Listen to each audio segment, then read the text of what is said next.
When will you come back into my life again? Why'd you leave? My world was once wrapped in your warm embrace. Now I walk in a void, stumbling and jumping at the slightest flicker, just for it to go out as soon as I wrap my hands around it. It's a cruel game we find ourselves playing.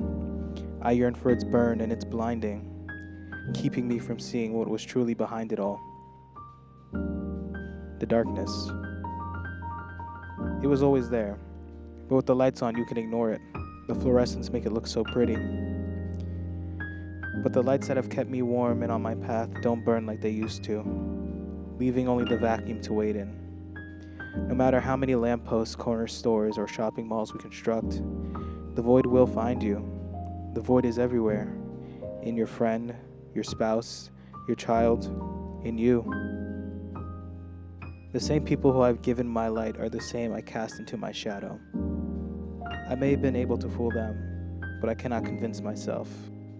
I shall sit by myself for a while, tinkering with my filaments. I trudge to reignite my flames, but as I make my way through the absence, through the silence, I wonder, who will I be when the lights come on?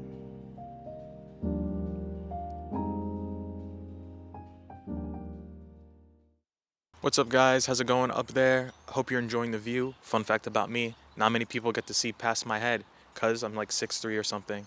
But yeah, don't actually fact check that. If you come at me with the ruler, I swear. But yeah, dude, it's like freezing in here.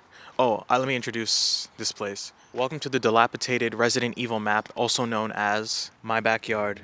What's up? How's it going, guys? Emo poetry, am I right? Isn't that crazy? So I've been spending these last couple months in like what I like to call a void. Just a place of anxiety, lost, confusion, and volatility. And I've been through a lot this semester, and I was gonna make a video about it, but it was just too long and too mopey and it was just too complainy. This semester broke me. Just creates like this loop of like, oh, I never have time to do this. A lot of sadness, anger, jealousy, guilt, confusion. Confusion's the big one. And it makes me feel really bad. I feel like I'm failing, like I'm not applying myself, and that I'm wasting my time. I don't know about a lot of things. Yeah. I'm the problem. Dude, I just want to finish my final so I can go home and like just have the breakdown that I deserve.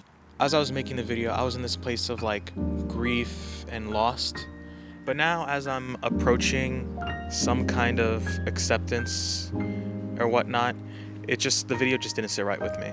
So that's why I'm out here filming again. Dude, I've tried to film this like at least 5 times. It's hard. I don't really have a lot of experience doing this kind of stuff, you know?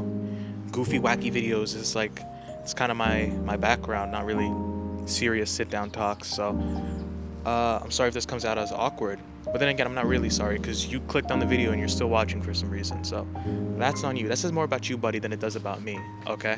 And that's just the part of creating when you're in this kind of void. Your headspace is always moving, so whenever you make something, it seems great when you're making it or in the moment, and then like maybe a week later it's just, oh, this really sucks. This couple months or semester, I'm gonna just call it a semester, this semester I've been dealing with, let's see, a breakup, I broke my guitar, I lost 7K on a car, coursework has been killing me, and I've been struggling with just trying to figure out what I want to do at school in the future. I've also been having just sleeping and eating problems too, and just more stuff on top of that. I don't mean to sound like a complainer, but hey, this is just what I'm going through. These last couple months kind of kicked my ass. It made me just stop and pause and just really look at myself. And at first I thought it was just like a seasonal depression or something like that, because I get moody during the winter or like even the fall, which is why I sometimes think about moving out of New York, but then I'm just like, I love saying I'm a New Yorker too much to do that, so. But no, it feels different this time, if that makes any sense. It's like I'm 20 years old, I'm a junior in college, and like my friends around me are having like similar thoughts and like this feeling of uncertainty. In the grand scheme of things, I'm pretty normal, but these feelings and just mentally what I've been going through is it's still tough. It's normal, but it's tough. And as I'm starting to really look into myself I'm really starting to get to know myself and my flaws as well. So instead of complaining and rambling, I thought, well, I'm still gonna ramble, but I thought I'd just share with you some hard lessons that I learned this year, and then maybe you can learn something from this, or it might make you think about something. Where to start? I think we're gonna start with the hardest one, and this one was super hard for me. Just the concept of like, you can't save people. This one was hard for me because like, I don't want to call it a savior complex, but it's just, if I really like you, or like you're like a friend or something like that, it's like I really don't like watching you suffer. I think that's true for most people. Most people don't want to see somebody they love get hurt. But the thing is like, for me, I would start like putting them before me and just sacrificing myself for them. And it was not good. It's very not good. And it's just that sometimes people have to learn the hard way. It's like this. You're walking with your friend, right? And there's a path. One path is like just straight, clear woods. And another path, there's like a rake lying down. And it's like, sometimes your friends are just gonna step on that rake and the pole is gonna whack them in the face. And you can't really stop that, because if you do, you're gonna jump in front of them and then you're gonna get hit in the face with the pole. Sometimes you just gotta let people whack themselves with the pole. Pain is a teacher. It's our first ever teacher. Pain is our first ever teacher. People have to experience pain, and it sucks to watch that and just not be able to do anything. Like, it really sucks, but you just have to let them learn. And it's like, if you're doing everything for somebody, you're kind of handicapping them, because they need to learn their own limits, how they interact with an environment just by themselves, because you're not always going to be there for somebody. People have to learn how to handle themselves. You know, you can have the antidote right there, but unless they're willing to take it, you can only just hold it. And that's kind of like what love is in a way.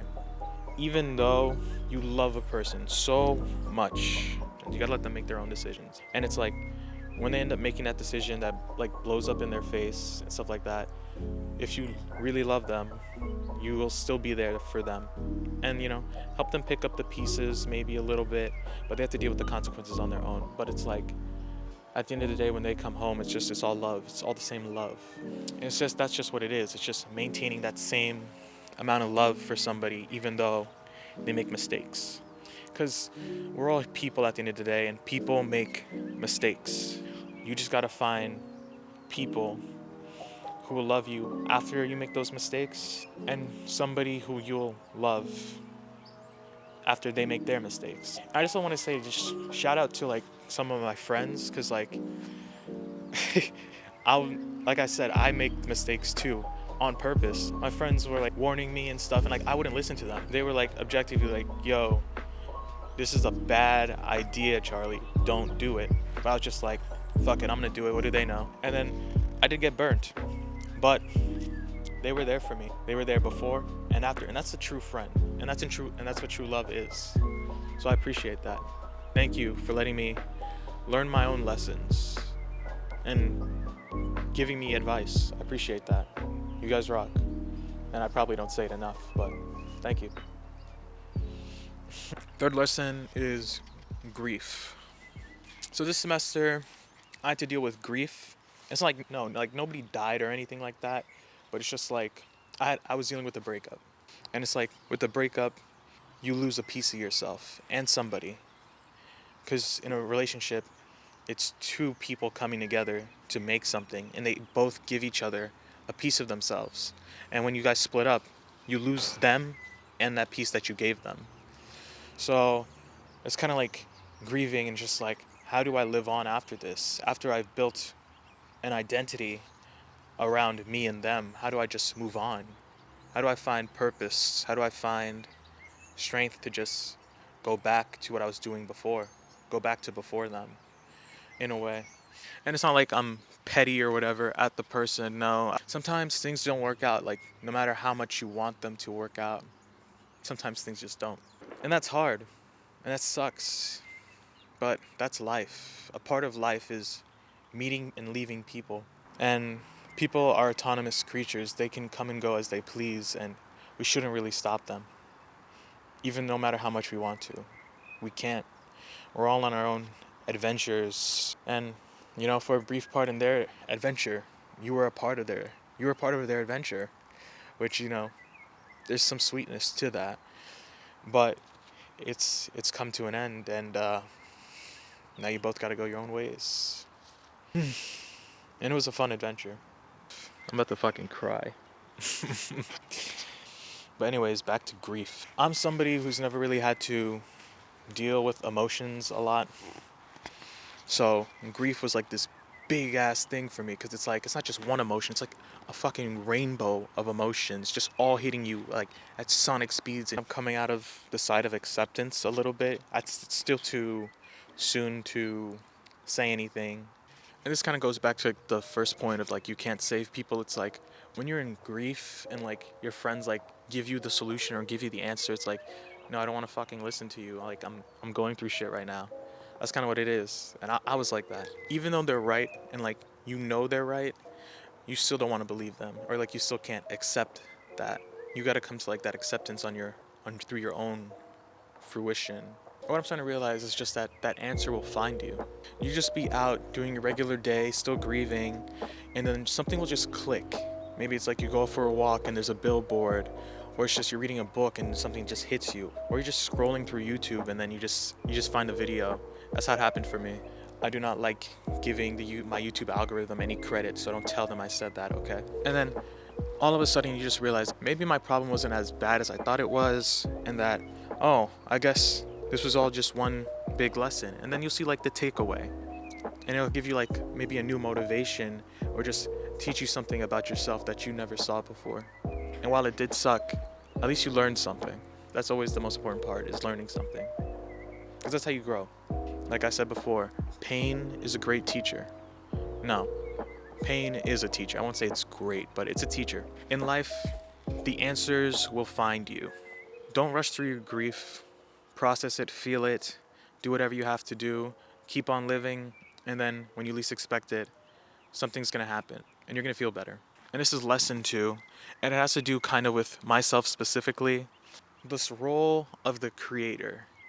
This might get a little spiritual, by the way. As a creator, or somebody who partakes in creation, I think everybody's a creator to some degree. As a creator, we have a responsibility to manifest what's in our mind out into this world.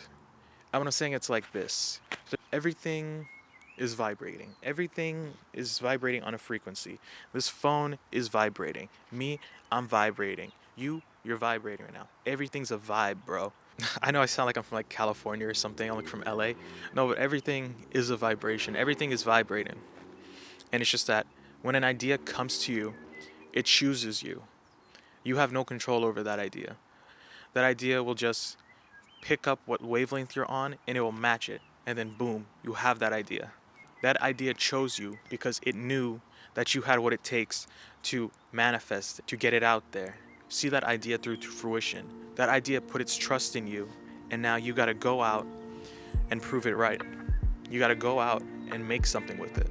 You gotta go out and manifest it. I can go deeper into this. I just don't know if I wanna put all of it into this video. But yeah, it's a responsibility. That idea was vulnerable enough to pick you, and it trusted you. So now, are you gonna let the idea down, or are you gonna be responsible and put it out there? And I'm not saying it's like easy. No, it's definitely hard. It's a very scary thing, because making art, expressing yourself, putting ideas out there is vulnerability, and people can reject that, and it's scary.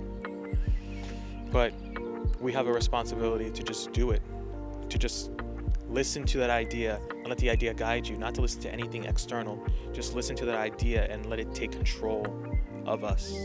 And it's never gonna be what you envision in your head. The idea is never gonna be the glorious thing that was in your mind. No, because we are humans, we make mistakes, we are limited by tools and such. But it's just, as a creator, you have to manifest what's in your mind into the real world using the best of your abilities. And it's not going to be perfect, but it'll be real. And that's the mind game of being a creator, is just accepting that it's not going to be as glorious as it is in your head and just doing it anyways because you have a responsibility. And it's what you want to do. It's because it's fun as well. Don't forget that. It's a responsibility, but it's a fun responsibility. It's fulfilling. And this is also why I guess this semester was hard on me, was because I felt like I was doing other people's work and ignoring that creative instinct, the creative itch or responsibility of just focusing on my own work and my own things that I want to pursue, my own projects. And it was like, I was losing myself. I felt like I was losing my ego, or I just didn't know who I was anymore. I was always letting other things get in the way of that. And it's life, schoolwork, responsibilities, and you have to pay attention to those things. But it's just, if I'm not creating or listening to what I want to do, I feel lost. I'm not in tune with myself. So now it's now that I'm conscious of this, it's how do I find the balance between life responsibilities and my creative endeavors? And this is the fourth lesson, or being open about your feelings around other people. So growing up, I was in an environment where showing your emotions or being completely honest with others about your emotions was seen as weak or unmasculine. And I think a lot of boys do grow up in the same environment too. So when somebody would say something that bothers you or you just don't appreciate, it's you just kind of laugh it off, and then it's ha ha ha, whatever. And then you hope they take the hint, but they just don't, and they just keep being disrespectful. And it's just I'm starting to understand that human beings, we are emotional creatures, and part of a purpose for our emotions is communications. In today's society where it's we're in a competition of showing people how happy we are, how successful we are, how okay we are, you kind of lose the ability to be open with others to a certain degree. We're not allowed to express when we're feeling sad, lonely, or just not happy, because we're always trying to keep appearances and trying to one-up everybody. We're too busy pretending that we're happy for other people. But not expressing the bad feelings kind of stifles your connection with others. And I get it, it's tough. You don't want to be a downer and upset the people around you, but it's also you want to be with people who you can be 100% yourself around. You got to be content or okay with letting go of people who you can't be honest or yourself around. And you also got to remember that there's people in your life who actually love you for who you are, honestly. And it's just that they can't help you if they don't know that something's wrong or that something's bothering you. Not to mention that when you just bottle up your emotions, you just explode, and it's not pretty. All right, and this one goes out to the dudes, the boys out there. Traditionally masculine trait is leadership, and leaders are effective communicators. So you need to be able to express your emotions to communicate with other people. And telling people how you are and how you're doing is an important form of communication. And without it, you kind of set up this boundary between you and your team, which isn't good.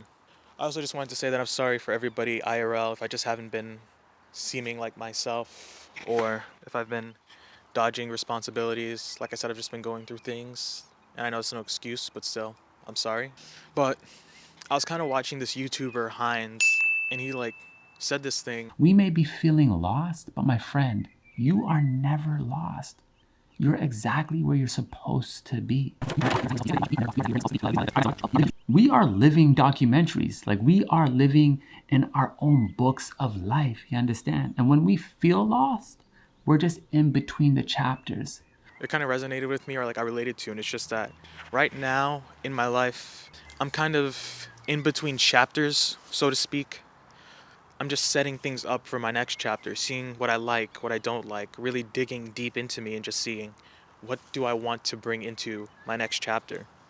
And I'm still figuring that out, but I'm not going to say these past couple months good things didn't happen. A couple Fridays ago, my friends and I, we played our first ever basement show, and it was fun as hell. Here are some clips.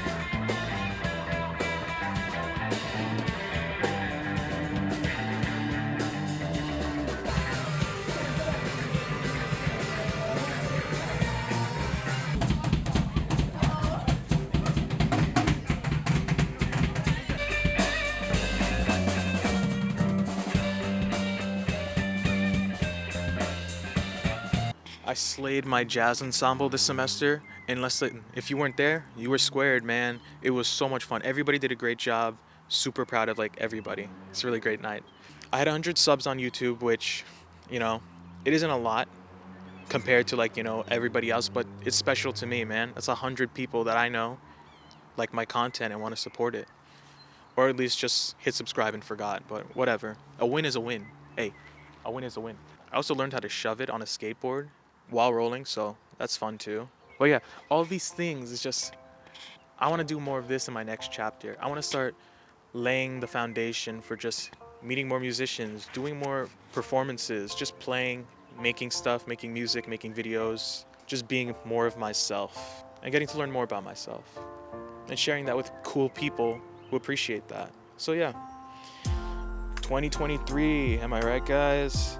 Don't even lie, man. 2023 kicked your ass too. Don't even cap. Yo, in the comments, write down what 2023 did to you, bro. Thank you guys for sticking through 2023 with me.